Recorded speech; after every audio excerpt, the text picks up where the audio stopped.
I was reading recently about a new gender identity. Gender identities are invented every week, pretty much. And there's a new one called aerogender, which shouldn't be confused with aerosexual. Aerosexual are people who are turned on by aeroplanes. Which sounds perfectly sensible in comparison to what aerogender is. Aerogender is someone whose gender changes depending on their surroundings.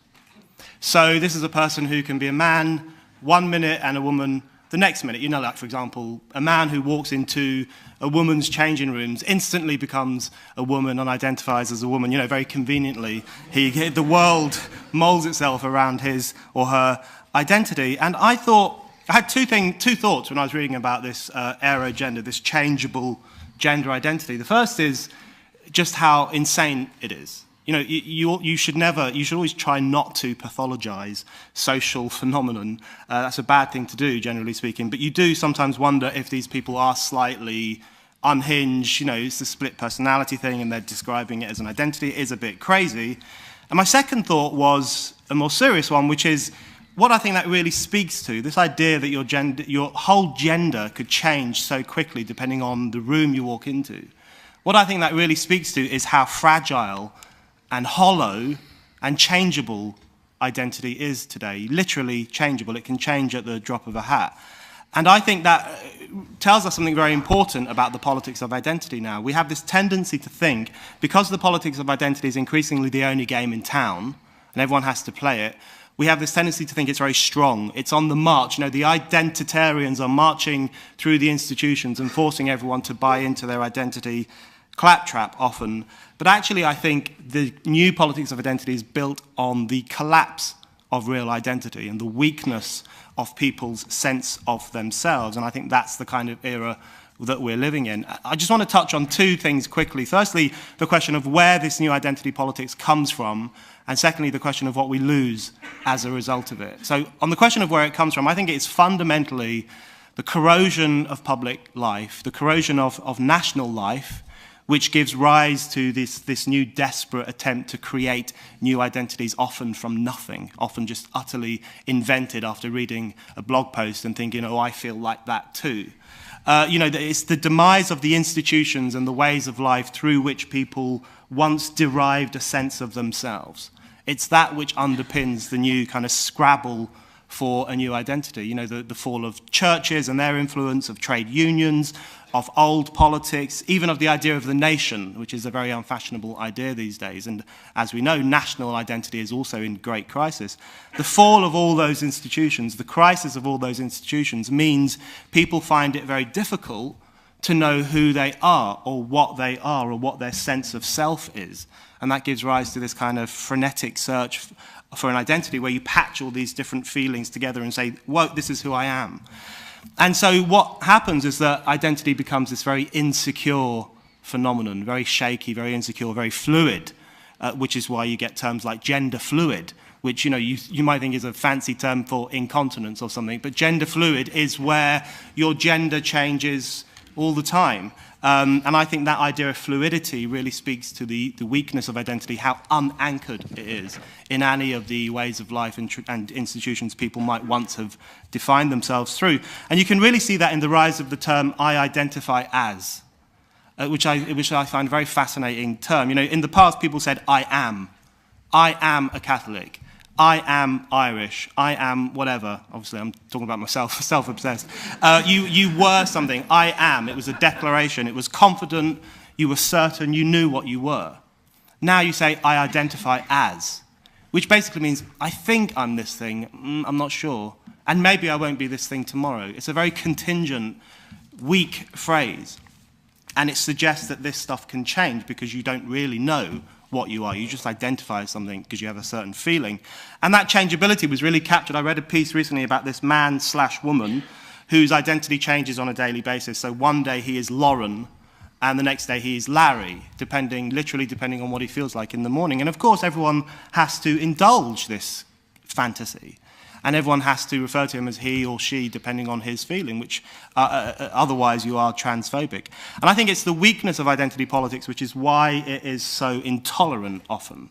That's why on campuses in particular you're not allowed to criticize certain aspects of transgenderism, for example. That's why the new identity politics is so desperate for validation. They will literally corner you and say, do you accept my identity? And if you don't, you're a racist or a transphobic or a misogynist or whatever else. They need that validation because the new politics of identity is actually profoundly needy and desperate, is constantly seeking approval precisely because it's so weak.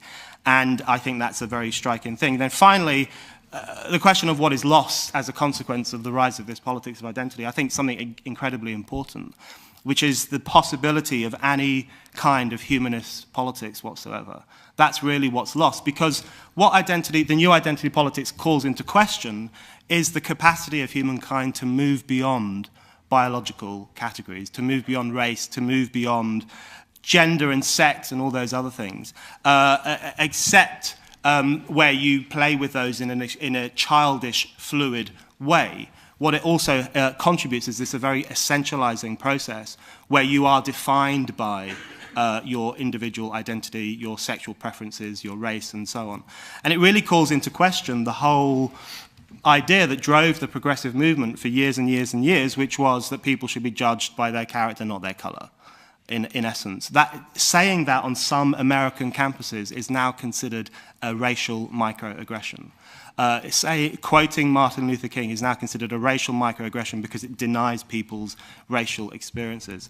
So what we have is this extremely fragmenting process where people constantly distinguish themselves from others. The new identity politics invites you to constantly distinguish yourself from others, and it's a very separatist idea. And I think actually the idea of checking your privilege, checking your white male privilege, is part of this process of self-distinction. That's really about largely middle-class white men distinguishing themselves from other white men who aren't as switched on and racially aware. So even that has that real process of self-distinction.